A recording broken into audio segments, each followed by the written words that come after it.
When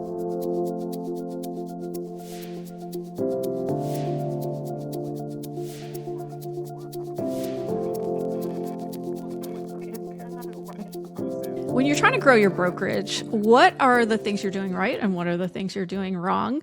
I have the pleasure of speaking with Jim Remley today. He owned one of the largest John L. Scott brokerages, affiliate brokerages in Oregon, and was also a RealTrends verified top 500 broker. He also now is coaching for erealestatecoach.com, and he coaches brokers on recruiting, retention, and all things growth.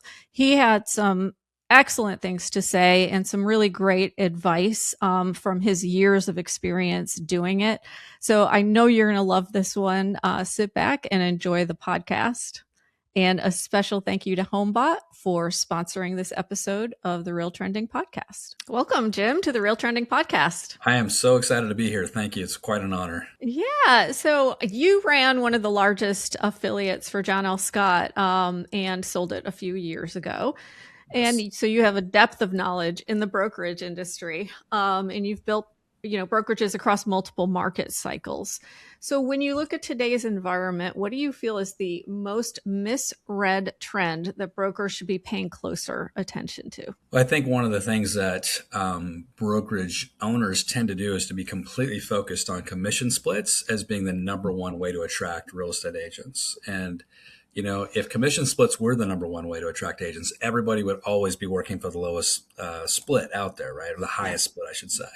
And that's just not true. What really drives agents to really be attracted to an office, in my opinion, is the number one thing is per agent productivity. In other words, transaction count. If you can help me close instead of 5 transactions, 10 transactions, or instead of 10, 20, that's what's going to motivate me to join your firm. And your ability to demonstrate that and show that is going to help you win. Yeah, absolutely. And so we've heard that, growth is harder than ever, right? We've got the Compass acquisition of Anywhere that people are now competing with. There's been a ton of consolidation in the industry.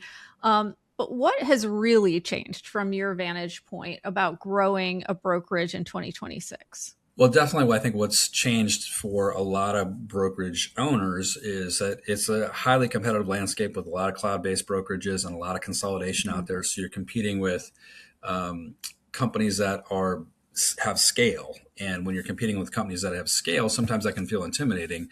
But I will tell you that it's really not an issue of being able to compete. It's really us being really consistent and really clear with our value proposition. When I talk to and I coach brokers across the country, and I say, tell me the top 5 reasons I should come to you, work for you, aside from commissions, most of them cannot answer that. And so then they're like, oh, I guess I don't have a value proposition. I'm just hoping people will like me enough to come to work for me. That doesn't work. We have to have a clear value proposition when we're competing with cloud-based companies and large at-scale franchises. So we got to have that clarity to actually win. Yeah, I mean, so much has changed in the industry, but really at the heart of it, it's really the same industry, right? I mean, 100%. And you're right. Agents, compensation isn't always a priority, and brokers do kind of assume it's the priority, but there's room for all different models. You have the 100% companies competing as well, and they traditional brokerages are still competitive against them. So like I said, it's just kind of everything is the same, but everything is different, right? Yes, 100%. Yeah. So would you think the industry is finally shifting from maybe that headcount obsessed mindset to a performance driven one? And, if so, what do you think really pushed that change? I wish we could say that that's true, but I will say that in coaching lots and lots of offices at all sizes, I think headcount is still pushing a lot of people forward. And what they get trapped in is thinking that if I just add enough bodies to my company, it's going to solve all my problems. But the reality is that by some studies, 70% of the agents in America didn't close a transaction last year. So you can have all the headcount in the world, but if 70% of your crew is goose egging it with zeros, it doesn't help you get better. In fact, it adds cost. Every single person you add to your company adds cost. I coach, and we're big on this coaching, is that you should really be focused exactly what you're saying on per agent productivity. And so one of my biggest claims to fame as an office leader and owner is that I was able to take a company from seventh in market share, take it to number one in market share in a little market area in Southern Oregon, then become number one in the state, then become number one in the franchise, and then become one of the top 500 companies in America and stay there for 10 years straight. And people say, how'd you do it? And it was with intensive agent coaching and really setting high bars, high expectations, and really recruiting to the kind of company we want to build. And that's what brokerages have to do. They have to set expectations. So for a brokerage that has never really coached agents before, what's their first step? How do they, what do they do? I think the first step is you have to determine for you as a company, what is your number that you need to be closing per month to be a profitable firm? I think when I ask that question of a lot of brokerage owners, they don't know until we actually pencil it out. And we say, well, you need to be closing 22 transactions a month in order for you to actually pay your bills and pay yourself. And so first you got to establish what is my baseline numbers. And then I got to personalize that to the agent. So if I need 22 transactions and I've got 30 agents working for me, I need to say to every agent, hey guys, here's our goals for the month. And here's the numbers I need you individually to be hitting in order for us to really thrive as a company. And then we're going to work with you individually to try to help you to get to those numbers. And so just a key kind of a simple concept around this for managers that are listening or owners is one question I like to ask when I'm walking the halls and we're doing our coffee cup management every morning and we're getting in a conversation with agents is to make sure that we center the conversation back on production. And we say, well, tell me, how's your pipeline right now? And you could be talking about their vacation, the restaurant they ate at, the weather outside, but eventually you come back to how's your pipeline right now? And once you do that, now we're centered back onto it. And if they say, and most of the time they'll say, it could be better. And we say, well, let's coach around that. Let's take 10 minutes and let's give you some ideas to go out there and win. Once you reset the mindset of your office around productivity, suddenly your production starts to rise. Yeah. And you've also said that recruiting is the highest ROI activity in any brokerage. So why do you still feel like brokers underinvest in recruiting? I think what for most brokers is they come from the background of being a great salesperson. Maybe they were a great, top 1% agent themselves. They thought, well, if I just open my company, it's going to be easy. It's just going to be like selling real estate.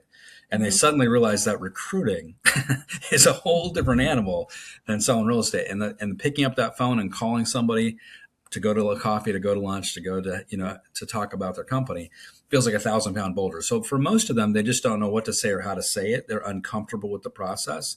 And when they're uncomfortable and there's pain involved, they just don't do it.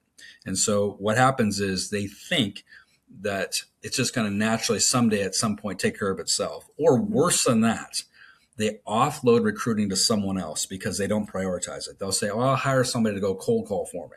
Or I'll hire some company to do what I call push button recruiting, where they'll send texts and emails on my behalf. None of that works.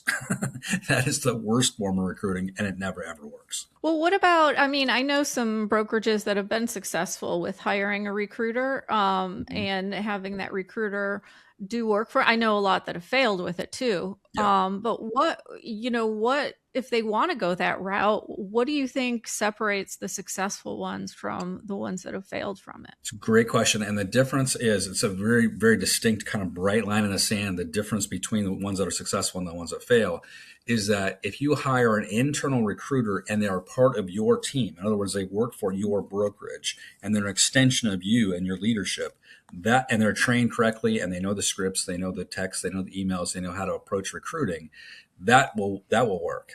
What will not work is I'm hiring a third-party company and that they're hiring people from other countries and all they're doing is cold calling on behalf of companies.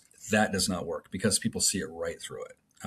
If somebody's an extension of you and they work at your firm, totally different thing because they're creating relationships in the community. Yeah, that makes a lot of sense. I would say if someone was recruiting me and I was just getting these random texts and phone calls from someone that wasn't actually at the brokerage, I would completely dismiss it. It would turn me off. So, Exactly. so I can definitely see that for sure. Yeah. And so, a lot of brokers don't want to cold call. They want to find experienced agents. There's a lot of AI around that right now where you can kind of pinpoint agents most likely to leave or based on their production. But what are some of the smartest ways they can attract experienced agents who already have a lot of options for where to go? Well, here's the key: you're never going to quote unquote close an agent to come to work for you. Like that works for new agents. It does not work with experienced agents. So this idea that you're going to come in and sweet talk them into coming to work for you one day ain't happening. Yeah. What we have to do is we have to approach this from a really high level, almost like you're an NFL coach, you're an NBA coach, and you're recruiting the highest caliber talent to come to your firm. How do you do it? You do it by really making sure that you first, number one, build relationships. And this is the missed component for most recruiters, is that we call it no recruiting in our process. And that is first thing I have to do if I'm trying to recruit you, Tracy, is I've got to build relationships so you know who I am and you like me as a human being, number one. Before we're going to go down an appointment and we're going to have lunch or coffee or talk about my company, I first have to build some kind of relationship with you. And I'll give you a quick example of that. If I see that you're in the marketplace and you're crushing it on social media, and I just send you a quick text and say, hey, Jim with ABC Real Estate, I just want to say, Tracy, I watch all the agents. Of course, it's my job to do so. But you are crushing it on social. I saw that last post you had. 2,000 people liked it. Congratulations, nice work. I don't say one word about recruiting. I'm just giving you a nice compliment. I'm stroking your ego. Now you know who I am, and now maybe the next conversation, I can compliment you again and get into some other conversation, and maybe that will lead to an appointment. But I'm not cold calling people and saying, hey, this is Jim with ABC Real Estate. I saw your production last month. I want you to come have lunch with me. It never works. So that's getting these right conversations is key. And what we call it is opening the door.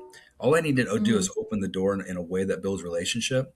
And then eventually people will walk through, because what you hear as a recruiter all the time is, Jim, no, I'm happy at XYZ. I'm happy where I'm at. I'm never leaving where I'm at. And yet, every one of us in every market in the country can think about an agent in your market that you didn't think was going to move anywhere. And they went from company A to company B and they didn't come talk to you. And the reason why they didn't come talk to you is because you didn't open the door. You didn't have a relationship. Our job is simply, we can remove the dirty word of recruiting and just look at it from relationship building. The best recruiters are out there building relationships with lots of agents. That's what they do. Do you feel like agents are moving more these days? I see, I'm constantly getting press releases especially from, EXP to Real to LPT to back to EXP. It just seems like there's a lot of agent movement, but I don't know whether it's more than it used to be or we're just seeing it more in the press releases and that. NAR studies this, and they tell us, based on last year's numbers, that the average agent moves every 5 years. That's the average tenure of an agent. Teams, though, if you're on a team, the average movement is 3 years. So a team, somebody that's on a team will move to another team or go solo in 3 years. So there's a real opportunity there, which is a whole conversation around that. So to answer your question, but there was a new study done by 1000 Watt a couple weeks ago, and it showed that 35% of the agents in America today are actively considering a change in the next 12 months. And when you go below age 35, that number jumps up to 52% of agents are considering a change in the next 12 months. So there is a massive opportunity for those people that go all in on recruiting, and they're like, okay, this is my only way to build my business. This is the only way to build ROI. There's opportunity for sure. What signals should you be looking for as a broker for those agents that have potential to move, and how should you be going after them, especially younger agents? Do they look for something different than older agents, or tell me a little bit about what are those signals that you're seeing? So RealTrends tells us that the person that's most likely to make a change as an agent, and this is a great target, is people that are in business 2 to 8 years that are on upswing with their productivity. So that's the most likely movers. There's one more category that moves even more than that, and that's people doing sub $1 million, and they're like in their first year of business. But I don't know if that's our great target or not. But 2 to 8 years on the upswing with their business, most likely to move. So those are your, what we call your market movers. We'll take everybody. We'll go above that. We'll go below that. But 2 to 8 years is our sweet spot. What's driving? Is there a difference between young people and maybe people that have been in the business 10 or 15 years in terms of what drives their decision making? I do think there's some differences, but all of them are driven by one or two things. And I always tell people, you shouldn't make a change to my company or any other company unless I can do one or two things for you. One, help you make more money and help you close more transactions. Or two, make your life easier. I think I can do both. I just need an opportunity to let me show you what I can do. But when I talk about that, and you talk about generationally, and you talk Mm-hmm. about what's driving decision making, I would say younger agents in the business, not age wise, but younger wise, they're going to be driven more by transaction count. Yeah. Experienced agents that have already got an established business, they still want to close more transactions, but making their life easier, definitely a priority for them. They want more time back. They want ease. They want stress relief. There's definitely value in that. Yeah, absolutely. And let's talk a little bit about retention because you say it's kind of the new growth strategy. So, Yes. what are some common reasons strong agents actually leave, and what retention strategies do you recommend? Well, first of all, retention, I think, is we have to look at it in a different way as brokerage owners. And we have to look at retention as basically re recruiting your own agents. And we have to Hmm. be doing that constantly because our agents are being recruited constantly. And so, one of the great things we should all do, in my opinion, as a brokerage owner leader, is treat your agents as if they're a part of your CRM that you're trying to recruit. So, I'm texting them, I'm emailing them, I'm video texting them, I'm doing audio snippets with them, I'm sending them cards. I am taking them to lunch, coffee, dinner, drinks. I'm Hmm. doing everything I'm doing to recruit an agent. I'm doing it internally with my current agents. And this is the missed opportunity. People like we kind of get somebody in the office and we're like, okay, I got them. Now let's move on to the next Yeah, one. We need to yeah, treat these people with the same kind of diligence that we do with the people on the outside, which yeah. all of this drives back to your value proposition, which means I'm reselling my own value prop all the time to my own agents. And I'll give you a Hmm. quick little example that every broker should listen to and really take heed with. And that is whatever your value prop is, write down as many things you offer as a company, 10, 20, 30 things you offer your value proposition. Take that, put that into Canva, create a checklist, then take that to your next office meeting and say, hey guys, hey, let's go through the checklist of things we offer here. So you're re-recruiting everybody, showing them everything you offer.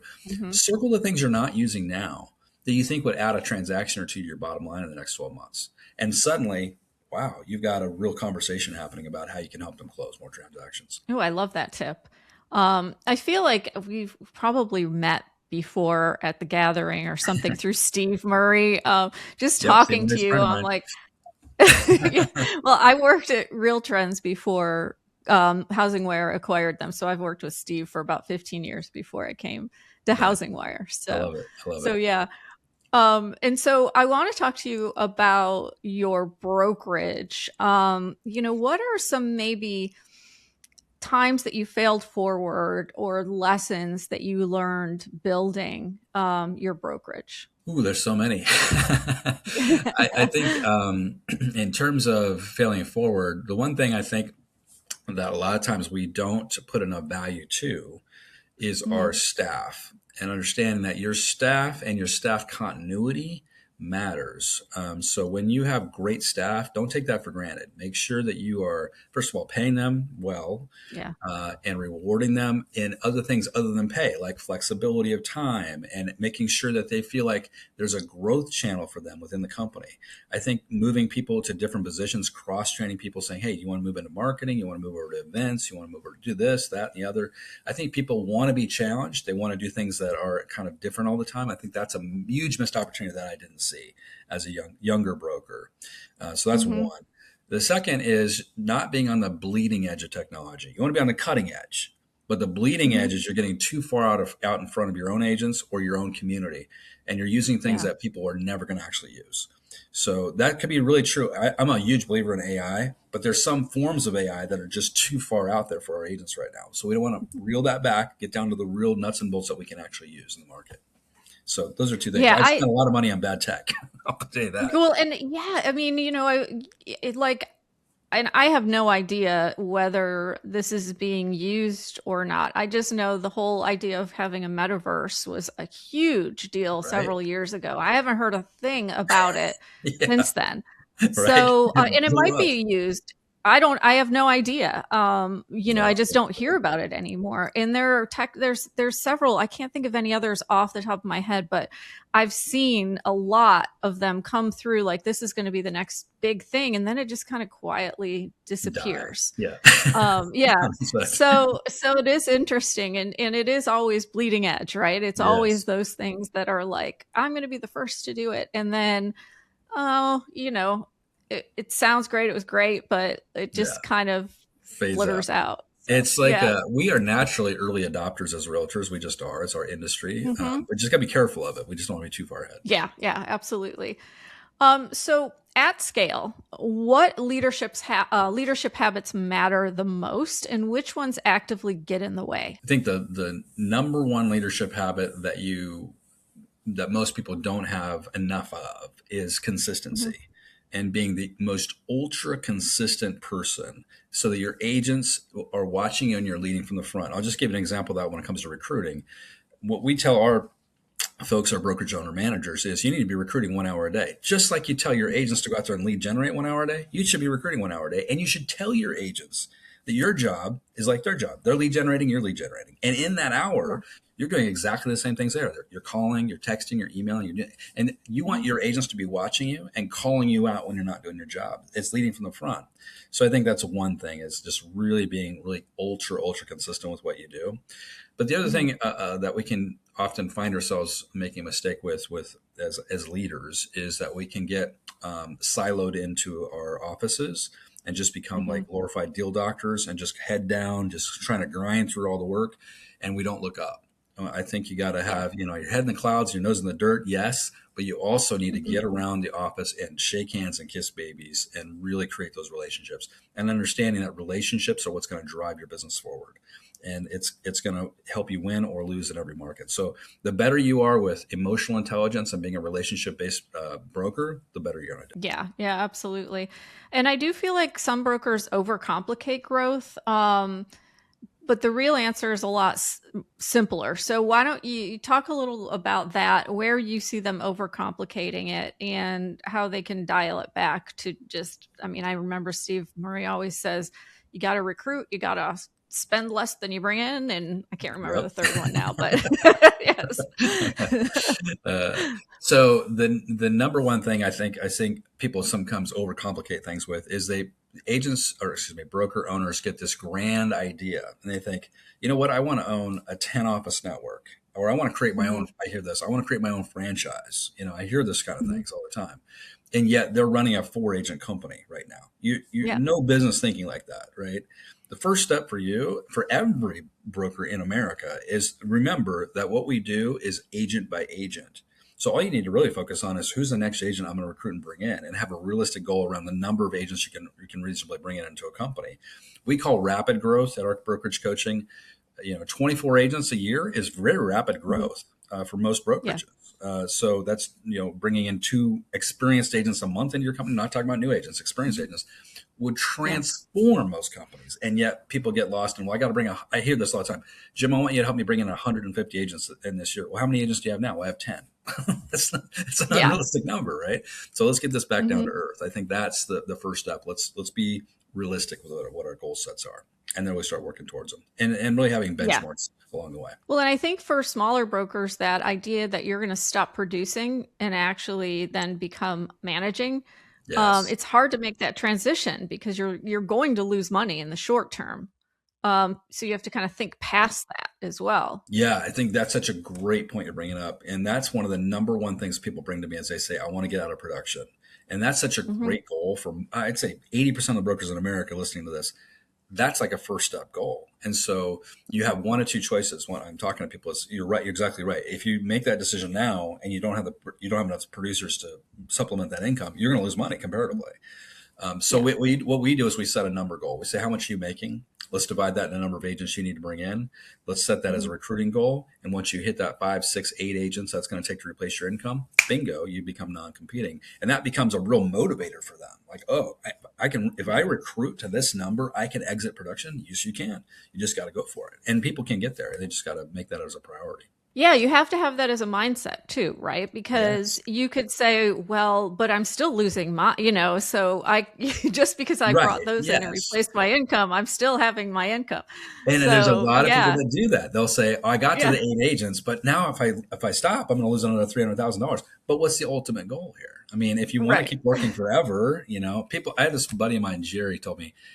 He said, you have two choices. Mhm. We're all going to die and have an inbox that's full. Our Yeah, inbox is yeah, never not going to be full, right? So right. you can die with a pen in your hand and a margarita in your hand. It's your choice, but you're making the choice, right? So Yeah, it's a really absolutely. I good love point. that. So if you were launching a brokerage today, what would you intentionally not build that most firms still think they need? What would I not build?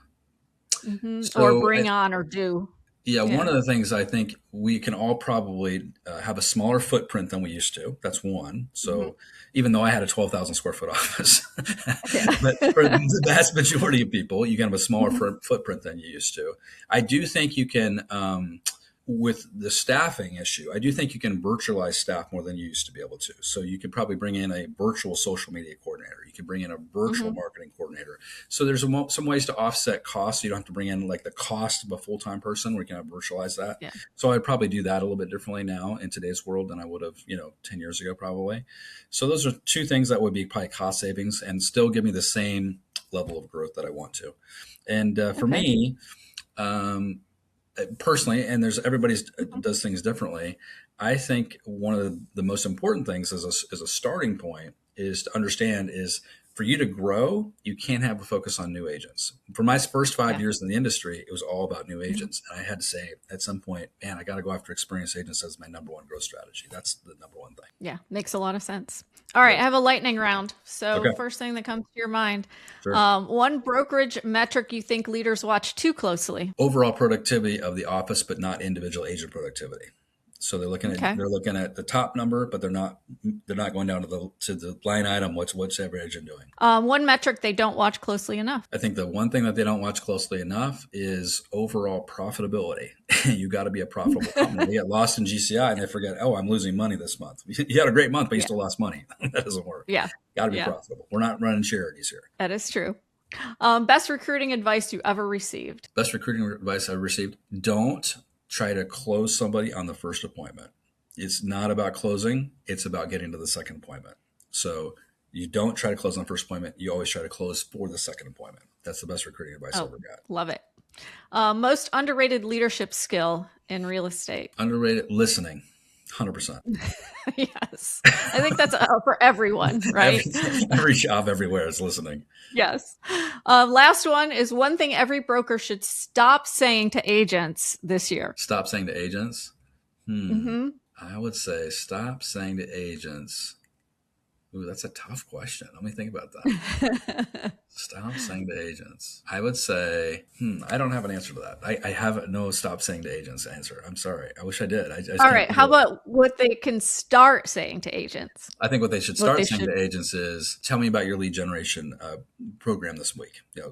Talk to me about what you're doing with lead generation. I think that's the number one thing we should all be talking about. Tell me about your pipeline. Tell me about what you're doing on lead generation, and get them all back to focused on their SOI, which we all need to push them towards. That's the number one driver of performance. Great. Well, Jim, thanks so much for joining the Real Trending Podcast. It has been a pleasure speaking with you, and I appreciate all of your insights. My pleasure. And thanks for stumping me. That's the first time in a while. Good.